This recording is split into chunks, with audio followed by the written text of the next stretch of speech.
श्रवण की विधि पूछी है नारद जी ने।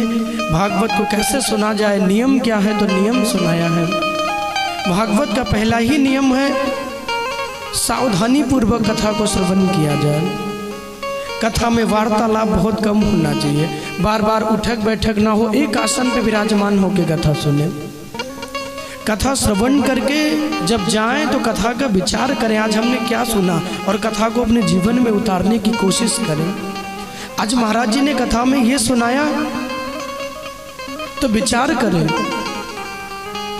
सत्य बोलने की बात आई है तो हम भी कोशिश करेंगे, जितना हो सकेगा उतना सत्य बोलने की कोशिश करेंगे। हालांकि कलयुग में सत्य बोलना बड़ा कठिन है, लेकिन फिर भी कोशिश तो कर सकते हैं, हम भी कोशिश करेंगे। सत्संग जीवन में होना चाहिए, बहुत आवश्यक है सत्संग जीवन में। सप्ताह श्रवण की विधि, सुंदर सा स्थान होना चाहिए कथा श्रवण करने के लिए। वक्ता और श्रोता के भी कई नियम भागवत में बताए गए। वक्ता और श्रोता, सुखदेव जैसा वक्ता हो, परीक्षित जैसा श्रोता हो, तो इस कलयुग में भी वैसी ही मुक्ति संभव है जैसी मुक्ति राजा परीक्षित की हुई थी, वैसी ही मुक्ति। और एक बात सुन लीजिए, इस कथा पंडाल में कोई भी ऐसा देवी देवता और कोई भी ऐसा तीर्थ नहीं जो यहाँ ना आया हो, क्योंकि जहाँ भगवान की भागवत कथा होती है वहाँ सब तीर्थ, सभी नदियाँ, सभी देवता अपने आप आके विराजमान हो जाते हैं और भगवान की दिव्य कथा का श्रवण करते हैं। वो सभी लोग आनंद लेते हैं, सब सुनते हैं महाराज। तो यहाँ भी अनेकों अनेक तीर्थ, अनेकों अनेक देवी देवताओं का आवाहन किया गया है। वो सब यहाँ किसी न किसी रूप में बैठकर और भगवान की कथा का आनंद ले रहे हैं। कोई ना कोई रूप में बैठे, इसमें कोई दो राय नहीं। पृथ्वी पे शयन किया जाए, किसी के प्रति लोभ काम विकार मन में ना आए। और भागवत का जो सबसे सुंदर नियम है, कथा में प्रथम आरती हो तभी पहुंचने की कृपा करें। पहली आरती में पहुंचे और जब अंतिम दूसरी आरती हो जाए, कथा विश्राम हो, तभी घर को लौटे। इन नियमों के साथ जो कथा को श्रवण करते हैं, सताम समाजो भविता सत्तरातम सुदुर्लभा, ऐसे 7 दिन बड़े दुर्लभ होते हैं। लेकिन भागवत की कथा श्रवण करने का 7 दिन अवसर मिले तो बड़े से बड़ा पापी भी मुक्त हो जाता है। इतनी शक्ति आज भी श्रीमद् भागवत में है। सप्ताह श्रवण की विधि सुनाई है बहुत प्यारी। और इसके बाद श्री वेदव्यास जी की और नारद जी महाराज की भेंट हुई। वेदव्यास जी अपने कुटिया में बैठे हुए हैं, लेकिन उनका मन बहुत दुखी है। मन में सोच रहे, मैंने वेद बनाए, मैंने पुराण बनाए, फिर भी मेरा मन शांत क्यों नहीं है। इतनी रचनाएं मैंने कर दी, अब तो मन शांत हो जाना चाहिए, फिर भी मेरा मन शांत नहीं है, कैसे मन शांत होगा। ये सोच ही रहे थे कि वहीं पर श्री नारद जी महाराज का आगमन हो गया। और जब नारद जी महाराज आते हैं तो कहते हैं, आप इतने दुखी क्यों हैं, आपको क्या हुआ जो इतने दुखी हैं। नारद के वचनों को सुनकर वेदव्यास जी कहते हैं, हे नारद, मैंने वेद बनाए, मैंने पुराण बनाए, उपनिषद बनाए, सब मैंने बनाए, फिर भी न जाने क्यों मेरा मन बहुत दुखी रहता है, बहुत दुखी रहता है मन।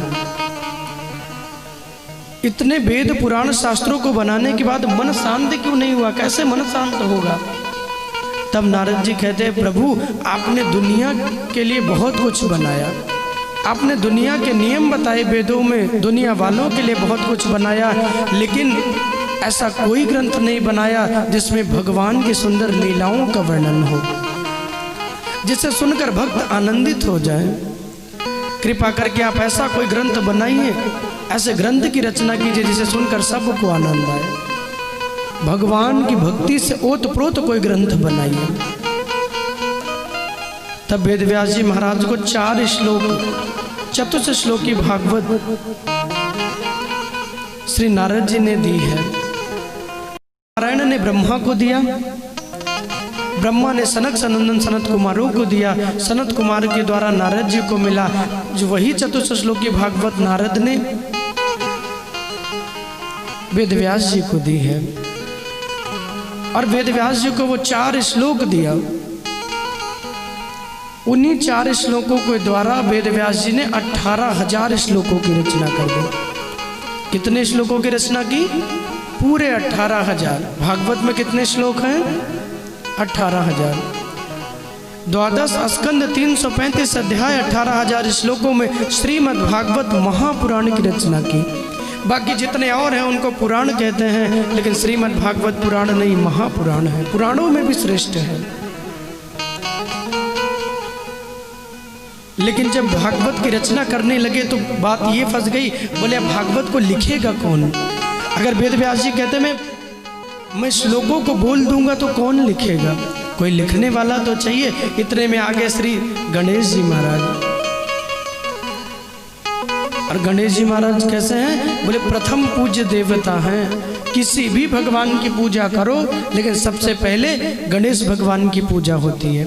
जब तक गणेश भगवान की पूजा ना हो तब तक और किसी की पूजा नहीं शुरू होती।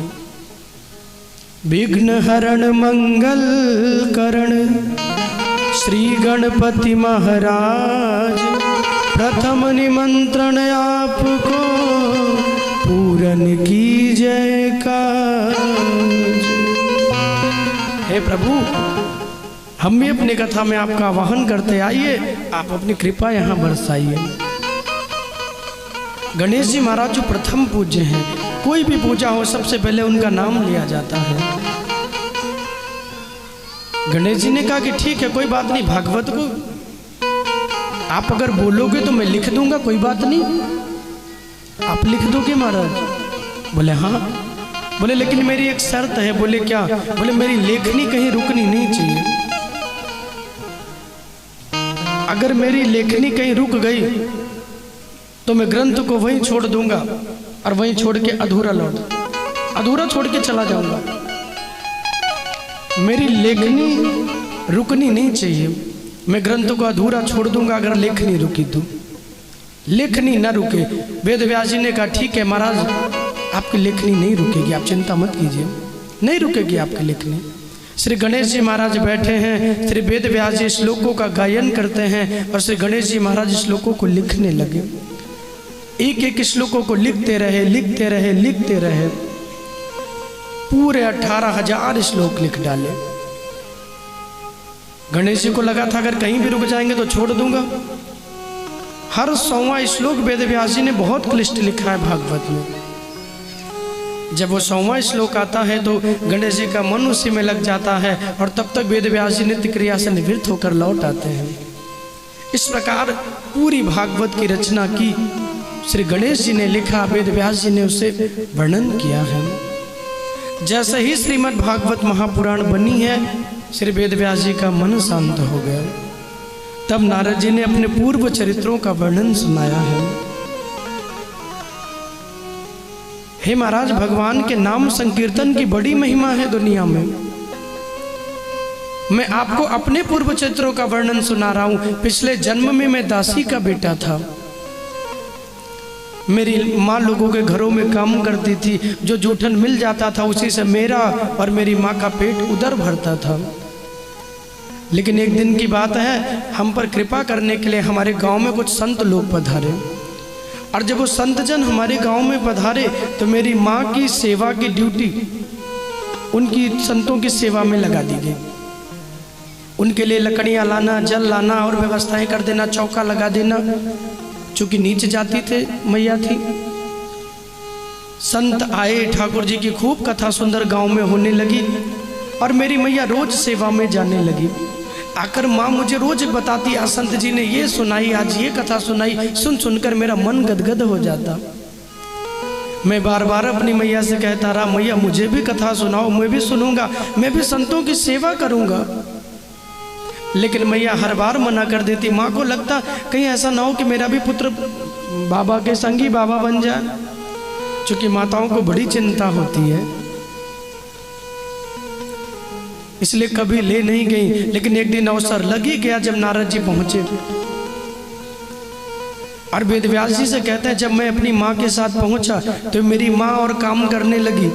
अब मैं सोचा कि मैं क्या काम करूं, मुझे क्या काम करना चाहिए। तब नारद जी कहते हैं, मैं पूर्व जन्म में जब दासी का बेटा था तो मैंने झट उन संतों के चरण पकड़ लिए और मैं उन संतों के चरणों को दबाने लगा, संतों के चरणों की सेवा करने लगा। और हे महाराज वेदव्यास, जब मैं उनके संतों के चरणों की सेवा करता ना तो मुझे ठाकुर जी की बड़ी प्यारी प्यारी कथा सुनाते, जिसे सुनकर मेरा मन एकदम गदगद हो जाता। ऐसे लगता है एकदम एकदम ठंडों पे बर्फ पड़ गई महाराज, एकदम ठंडे पड़ गए। काहू ने जलता हुआ अंगारों पे बर्फ डाल दो महाराज। इतना आनंद आएगा जो पूछो मत। रोज मैं उनके चरणों की सेवा करने लगा और वो मुझे ठाकुर जी की बड़ी प्यारी प्यारी कथा सुनाने लगे। रोज का नियम हो गया, मेरी माँ सेवा करते, मैं उनके चरण दबाता, कथा सुनता। लेकिन एक दिन मेरे जीवन का वो भी अभागा दिन आया जब वो संत जन वहां से जाने लगे। वो कहते हैं, पुत्र अब हमें कहीं और जाना है, इसलिए तू जा अपने मैया की सेवा कर। नारद ने कहा, नहीं, मैंने संतों के चरण पकड़ लिए और कहा, महाराज मैं अब लौट के नहीं जाऊंगा, मैं आपकी ही सेवा में रहूंगा। जिन भगवान की हरि कथा की श्रवण करने की आपने मुझे लगन लगा दी है, अब उसके बिना मेरा मन ही कहीं नहीं लगेगा। अब मुझे छोड़ के मत जाइए। संत जाने लगे तो नारद जी कहते, मैंने संतों से मांगा, मुझे भगवान की यही कथा, भगवान का नाम दे दीजिए। जाते हुए संतों ने भगवान का नाम मुझे दे दिया। लेकिन जब मैं नाम जपने लगा तो मेरी माँ मेरे भजनों में बाधा बनने लगी। अब ठाकुर की कृपा देखिए, एक दिन माता गौशाला में गौ दुहने के लिए गई और एक सर्प ने उन्हें डस लिया और उनकी मृत्यु हो गई।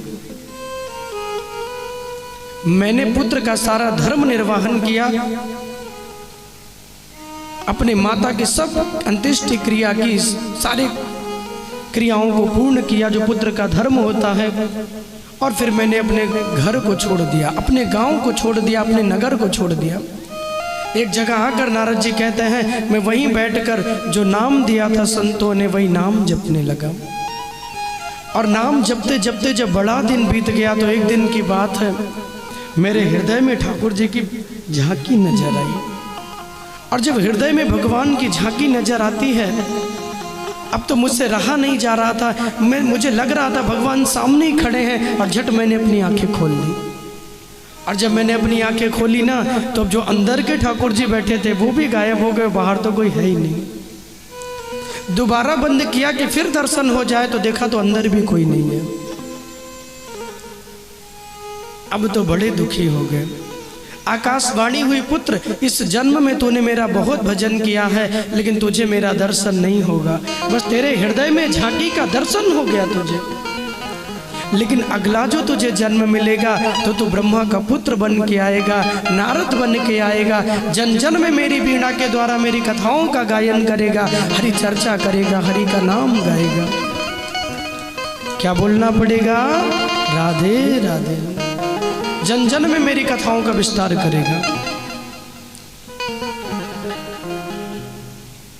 श्री वेदव्यास जी महाराज श्रवण कर रहे हैं, नेत्रों से झरझर अश्रु बहने लगा। हे ठाकुर, तेरी इतनी कृपा है।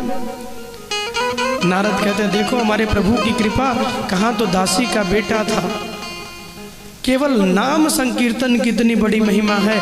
मैंने नाम गाया और देखो कितनी बड़ी कृपा। अगला जन्म मिला तो देवर्षि नारद बन के आया, ब्रह्मा का पुत्र बन के मैं आ गया, देवर्षि नारद। सुनकर भगवान की लीलाओं को बड़े आनंद होते हैं। यश कीर्तन की महिमा भगवान की गाई है, पूर्व चरित्रों का वर्णन सुनाया। वेद व्यास जी के द्वारा श्रीमद् भागवत की रचना हुई। श्रीमद् भागवत